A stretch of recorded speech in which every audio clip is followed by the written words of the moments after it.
The most obsolete idea is go to school, get a job, work hard, save money, get out of debt, and invest for the long term in the stock market.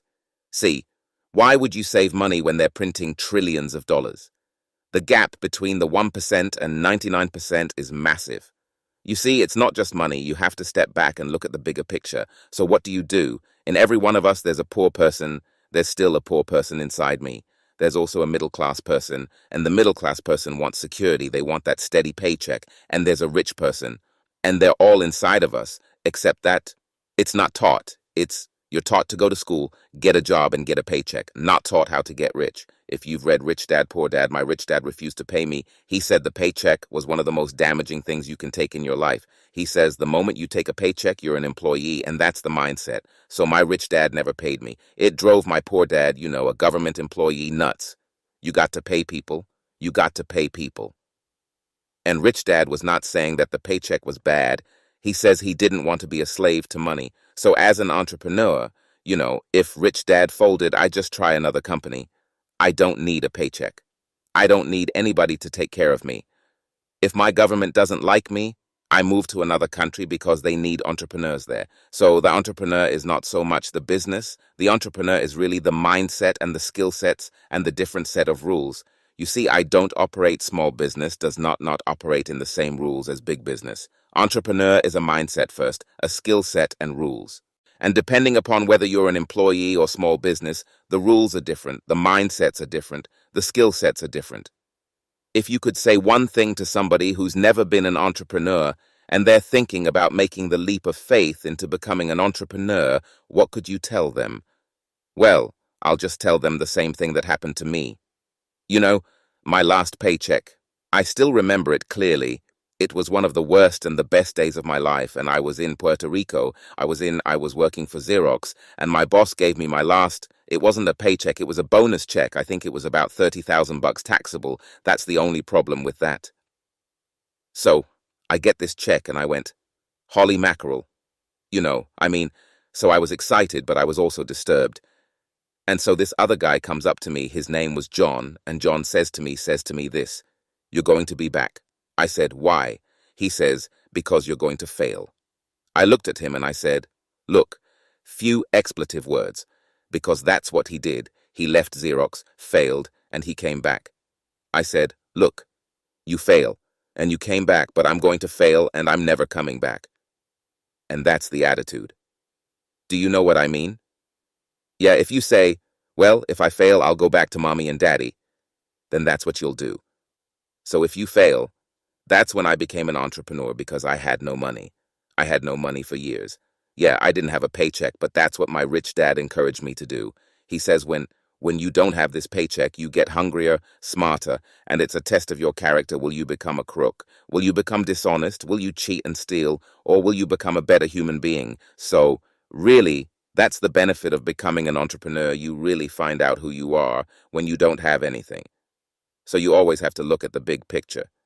Too many people look at, well, what's going to happen to me? When you look at the big picture, you're also going to know that when something bad happens, something good is going to happen. But you got to prepare for whatever is coming. If you think the next 20 years will be like the last 20 years, you're going to get creamed. When you and I go to the supermarket and we buy a carton of milk, we always check for the expiration date. But most people do not check for the expiration date on their brains. Instead of getting out of debt, I get into debt.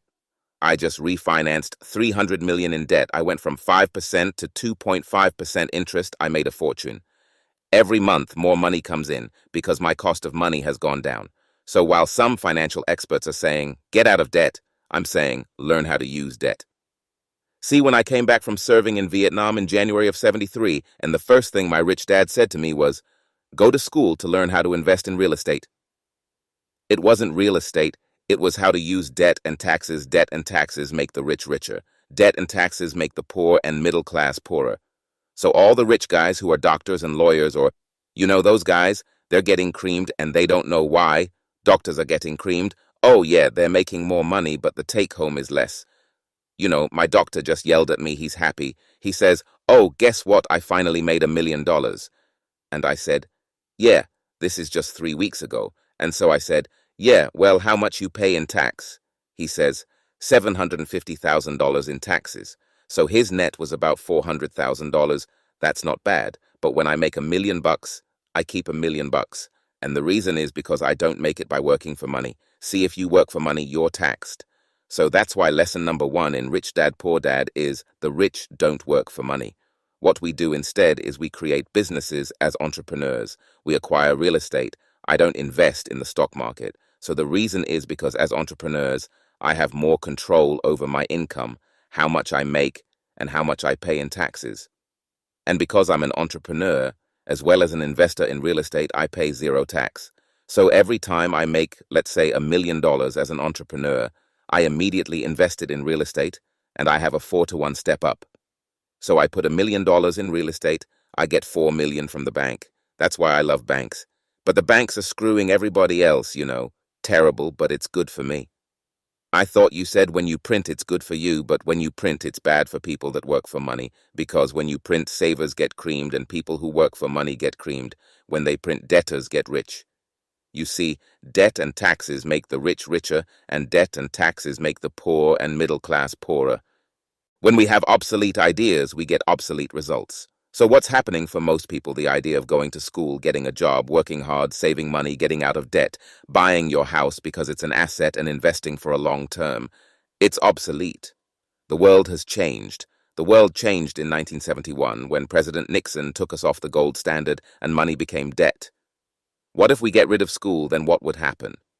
Would it be better if we had no educational system at all? No, I'm saying education was more important before. It's just obsolete. You know, there's Moore's Law which states information doubles every 18 months. In other words, everything is obsolete.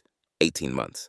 So, and this is a recent phenomenon, so when you come out of school, you're already obsolete, and that's why I'm the old guy. You know, I meet my friends.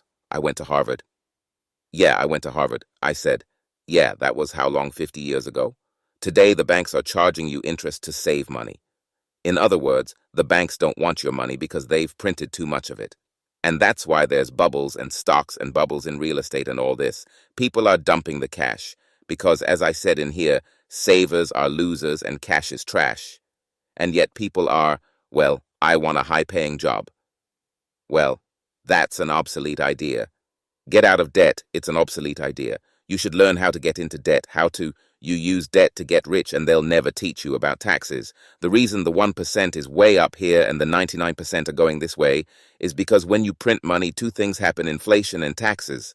It's crushing them. And any entrepreneur that thinks, I'm just going to make money and start a business and make a lot of money because that's what we talk about, they really have got to smell the roses, man. You know, that's not what the real entrepreneurs are doing. Most entrepreneurs, there's 28 million small business owners in America. 24 million are one-person entrepreneurs. They're called non-employee entrepreneurs. So that's what happens is when people don't really understand what an entrepreneur does.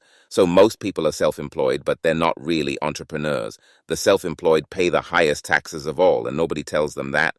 Yeah, it's also called the entrepreneurial spirit, but what we're actually talking about was there's no such thing as a bad economy. You know, those externally, you and I, we all have an external economy, but we also have an internal economy, and the willpower is to change our internal economy.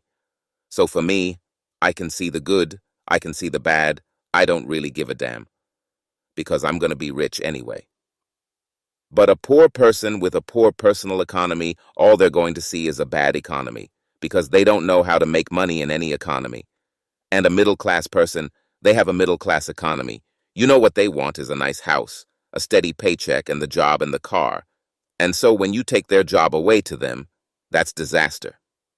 Well, since an entrepreneur doesn't have a job anyway, it's no big deal.